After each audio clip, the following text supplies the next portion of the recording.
আপনারা দেখছেন IPL 2026 পয়েন্টেবিলিটি last update করা আছে 21 এপ্রিলে। 20 এপ্রিলে মুম্বাই ইন্ডিয়ান্স ভার্সেস গুজরাট টাইটেন্সের মধ্যে ম্যাচ হয়েছিল। সেই ম্যাচে মুম্বাই ইন্ডিয়ান্স উইন হয়েছে। তাই আজকের পয়েন্টেবিলিটি ঠিক এরকম। নাম্বার 1 পজিশনে আছে পাঞ্জাব কিংস, 6 ম্যাচ খেলে 11 পয়েন্টে। নাম্বার 2 আছে RCB royal Challenger Bangalore, 6 match খেলে 8 পয়েন্টে। নাম্বার 3 আছে রাজস্থান রয়্যাল, 6 ম্যাচ খেলে 8 পয়েন্টে। নাম্বার 4 আছে সানরাইজ হায়দ্রাবাদ, 6 ম্যাচ খেলে 6 পয়েন্টে। নাম্বার 5 আছে দিল্লি ক্যাপিটাল, 5 ম্যাচ খেলে 6 পয়েন্টে। নাম্বার 6 আছে গুজরাট টাইটেন্স, 6 ম্যাচ খেলে 6 পয়েন্টে। নাম্বার 7 আছে মুম্বাই ইন্ডিয়ান্স, 6 ম্যাচ খেলে 4 পয়েন্টে।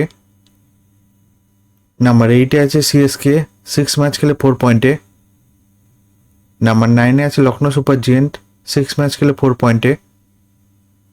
নাম্বার 10 আছে কেকেআর, 7 ম্যাচ খেলে 3 পয়েন্টে।